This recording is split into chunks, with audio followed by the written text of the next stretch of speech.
La entrevista del Telematutino 11, gente importante a tratar temas importantes, nos acompaña el economista, doctor en economía, Pavel Isa Contreras, académico, fue un invitado frecuente de nuestro programa, pero ahora viene en su condición de viceministro de Economía.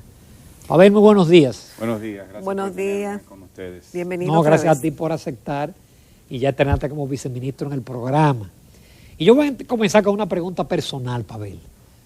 Tú eres doctor en economía, con una preparación, trabajaste en múltiples organismos internacionales y te dedicaste a un área que no es de mucho gusto de los economistas, que es el desarrollo, la pobreza. A los economistas les gusta más los modelos y macroeconomía.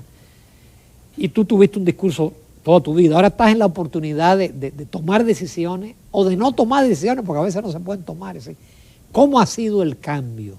Es un cambio muy significativo de una vida más bien académica y de consultor en la universidad, haciendo investigación o haciendo consultoría, a operar dentro del aparato del Estado en un ministerio cuya función no es dar servicio al público, sino dar servicio al Estado, para que las políticas públicas tengan más robustez, más calidad. Y eso significa entenderse con todo el mundo, amarrar. Es un trabajo muy difícil porque hay que empujar la maquinaria del Estado en una dirección deseada. Digámoslo así, estábamos desde el análisis empujando en una dirección con un discurso, ahora queremos poner ese discurso en la práctica y nos hallamos con todos los desafíos que significa mover al Estado, un enorme aparato muy pesado en la dirección correcta. Obviamente el espacio para la reflexión, el espacio para la investigación es mucho más reducido, pero ya con el bagaje previo, pues uno viene y trata de imprimirle esa dinámica, pero se encuentra con muchas dificultades. El Estado es una maquinaria pesada de mover, difícil de mover, pero estamos viendo resultados. Y lo que estamos haciendo es, desde la planificación, dándole calidad a la política pública. Sí, Pavel, justamente, una cosa es la teoría y otra cosa muy distinta es la puesta en práctica, mover acciones hacia esa teoría y plasmarla en hechos que beneficien a la población. Ya ustedes tienen casi un año en el gobierno. ¿Cuáles de esas políticas de planificación pudiéramos exhibir al día de hoy que se han logrado empujar, usando tus propias palabras? Bueno, lo primero que hay que decir es que lo que estamos haciendo es enfocándonos en un tema central y es calidad de vida. ¿Sí? Todo el esfuerzo el esfuerzo que estamos haciendo es que toda la política pública tenga un referente en calidad de vida. ¿Y se puede hablar de eso en la República Dominicana cuando todavía hay tantas carencias y una deuda social tan grande? Se debe hablar de eso. Precisamente y una brecha enorme, porque todavía hay personas que viven en pisos de tierra, que no tienen agua potable ni tienen energía eléctrica. Se debe hablar de eso, precisamente por lo que tú dices. Es decir, aunque estemos en una crisis, en una situación con la epidemia, con la pandemia, con el retroceso económico, con el retroceso en pobreza en los indicadores sociales, aunque prontamente podamos salir de la situación, tenemos que retomar la agenda del desarrollo, la agenda del bienestar. Entonces lo que estamos haciendo es, trabajando con las entidades públicas para que todo lo que ellos hagan, todas las políticas que hagan, todos los programas, todas las inversiones, al final termine teniendo un resultado en mejorar la calidad de vida. El gobierno ha decidido, tomando el programa, lo que hicimos fue tomar el programa de gobierno y lo hemos transformado en el Plan Nacional Plurianual del Sector Público, es decir, en el plan de 4 años del gobierno. Falta ser sancionado por el Consejo de Gobierno, deberá hacerlo en breve. ¿Y los requisitos qué contempla ese plan, Pavel? 32 políticas, que son las que deben guiar todo el trabajo del gobierno. Empleo, medio ambiente, con objetivos específicos, ¿no? Salud, educación superior y educación preuniversitaria, cultura, pobreza claramente, agua, energía, todos los temas fundamentales están incluidos en el Plan Nacional Plurianual del Sector Público.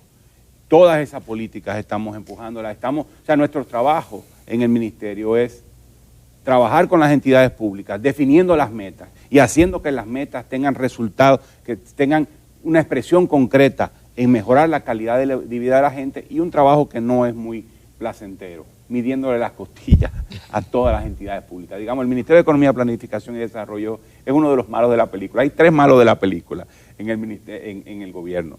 Digamos, que las instituciones públicas no quieren saber mucho de nosotros. Uno es el Ministerio de Administración Pública, el otro es el Ministerio de Hacienda y la Dirección General de Presupuesto y Compras y todas sus dependencias, compras y contratación. Y el otro es el MEPIT, el Ministerio de Economía. Porque el Ministerio de Economía es el que vela, que el que dice si tú estás cumpliendo con la meta o no estás cumpliendo con la meta, si pasaste o no pasaste.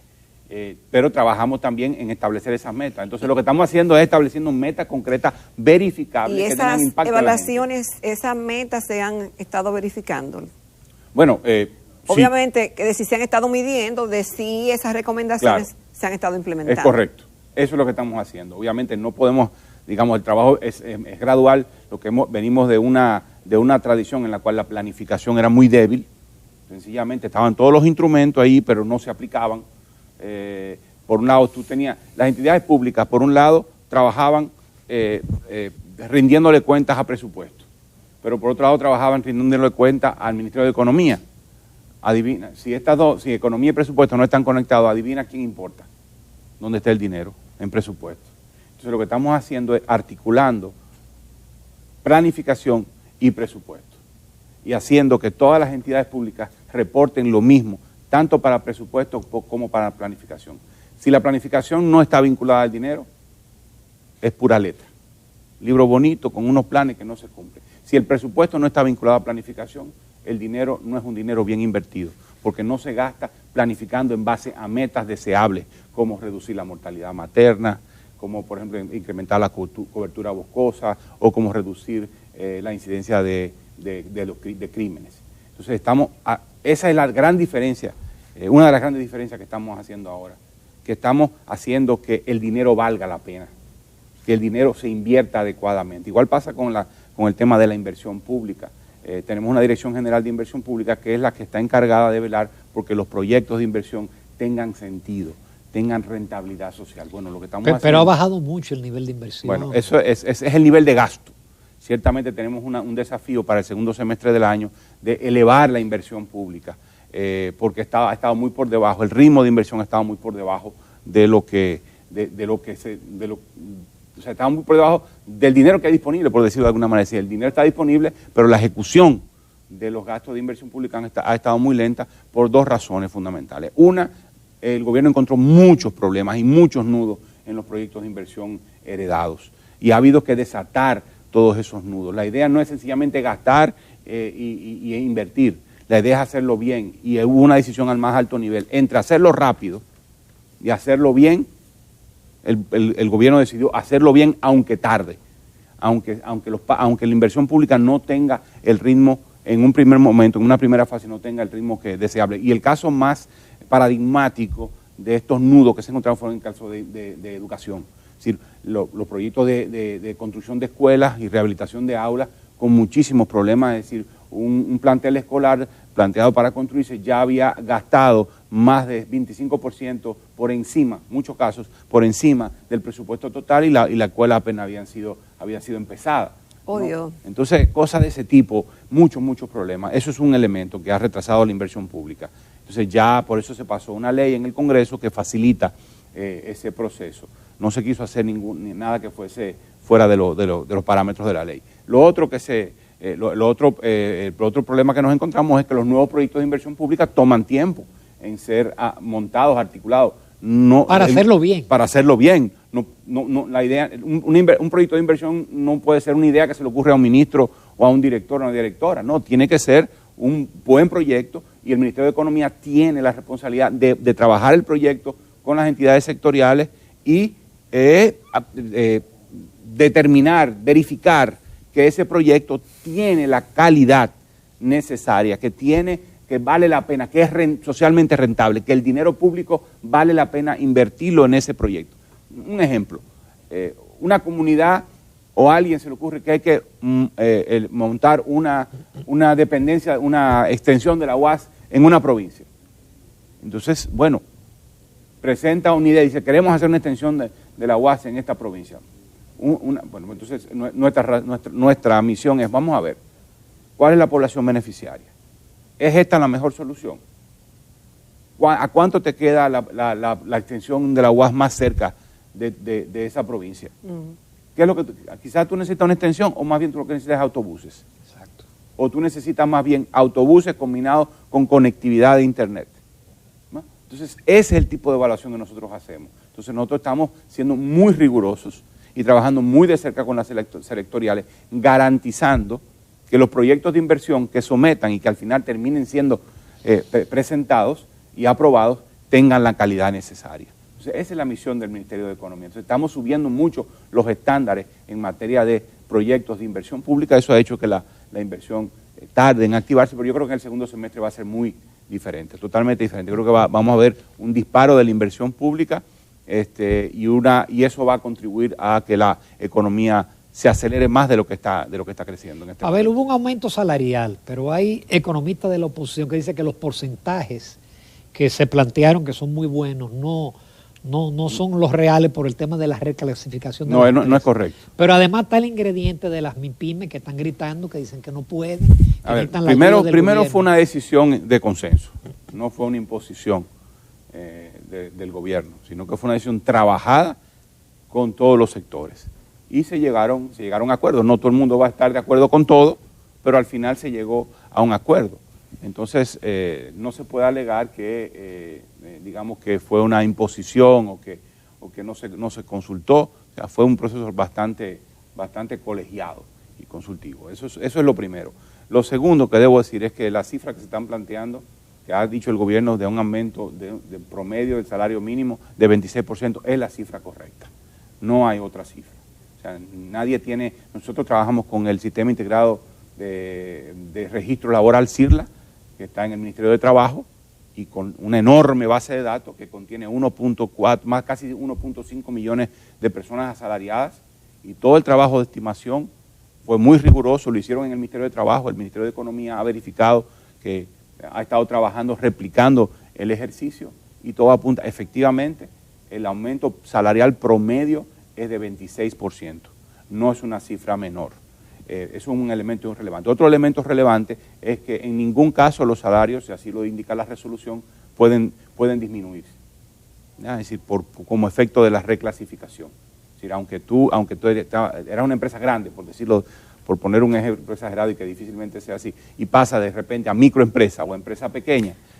O mediana, una grande pasa a mediana, una mediana pasa a pequeña. Pero nunca, o sea, la resolución dice claramente que nunca por efecto de esa reclasificación vas a poder recibir un salario, el salario mínimo va a reducirse. Lo otro es que cuando hay conflicto, porque hay dos criterios para clasificar a la empresa, o ventas, uno, y el otro es el número de empleados. Si por alguna razón hay ambigüedad y tú te puedes clasificar en una u otra, pues se va a clasificar siempre beneficiando al trabajador o a la trabajadora. Aquella clasificación que más beneficie al trabajador. Entonces, realmente la cifra, este es el tercer aumento de salarios en la República Dominicana, consecutivo, que está por encima de la inflación. En este caso está sensiblemente por encima de la inflación. Yo creo que este aumento de salario fue un aumento oportuno y fue un aumento inteligente, porque toma en cuenta las sensibilidades del tejido productivo. No aumenta por igual a todas las empresas. Le aumenta menos. Primero recupera la capacidad de gasto de las personas. De hecho, no solo lo recupera, sino que aumenta el salario por encima de la inflación acumulada desde el último aumento de salario. Eso es un elemento importante. O sea, es un tema de mínima justicia. ¿Tú crees que entonces en algún momento se llegará a superar la canasta familiar del quintil primero? Este es el tercero, desde 2016, el primer aumento de salario por encima de la inflación acumulada desde ese momento hasta el último aumento de salario, el primero fue en 2017, siguió en 2019. Ahora estamos, 2021, un nuevo aumento de salario, bastante por encima de los previos. Yo creo que estamos caminando en esa dirección. Y en este caso, repito, siendo sensible al tipo de empresa y no haciendo un aumento general y uniforme. Claramente las pequeñas empresas tienen menos capacidad de de aumentar salarios. Por eso precisamente el aumento en las pequeñas empresas fue menor. No significa que el aumento fue lineal, que en las pequeñas, en las micro fue más bajo que en las pequeñas, en las medianas y que en las grandes. No es escalonado exactamente, pero grosso modo toma en cuenta eso. Y justamente todo el año, y más en este año tan particular, cambio de gobierno, y estamos en pandemia desde el 2020.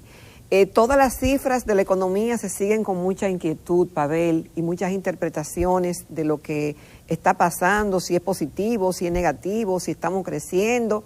Bueno, nadie cuestiona que estamos creciendo, quizás lo que es sí la crítica que hacía la oposición de que ese crecimiento pues llegue más a la población.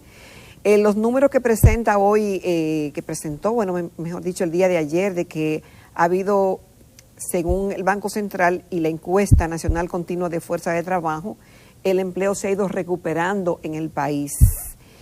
Y la solidez de las entidades financieras y el crecimiento mismo del país. Pero aún los retos son grandes.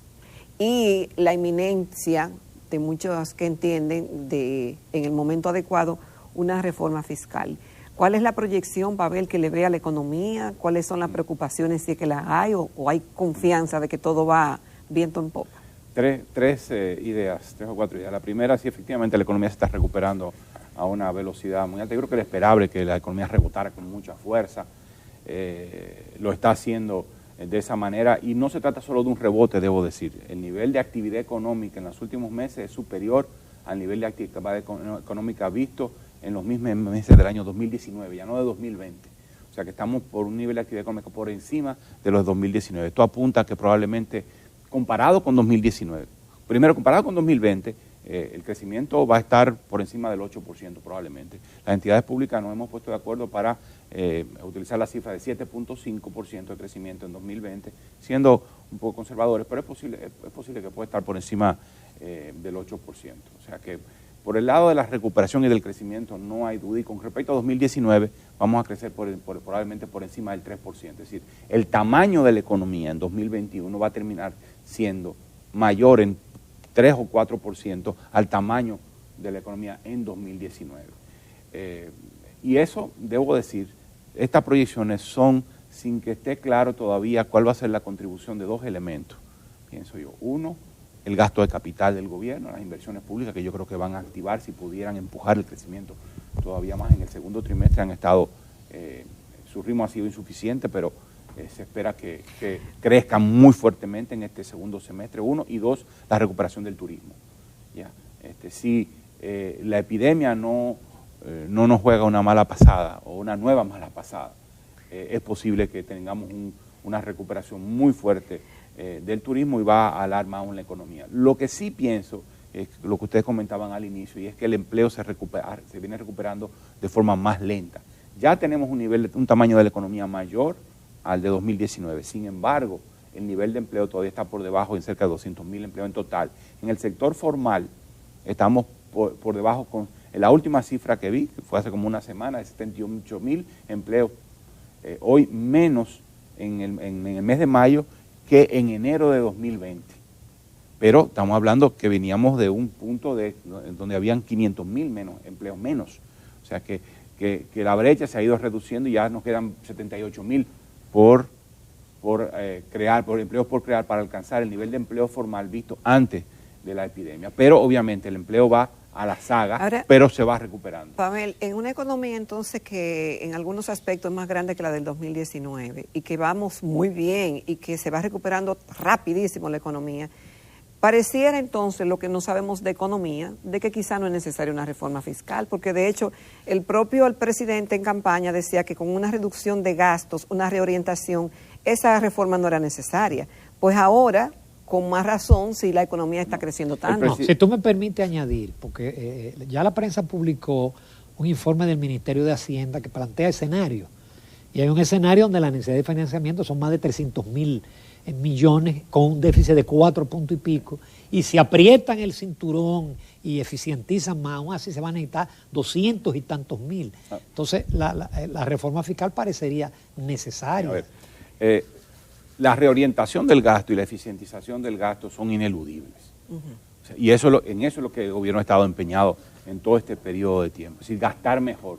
Cuando ustedes oyen hablar de que el gobierno se ahorró tanto, está gastando menos en tanto, no hay déficit todavía. No es que su propósito sea gastar menos, su propósito es gastar más, porque de hecho el déficit... O gastar mejor. Lo que está procurando es gastar mejor.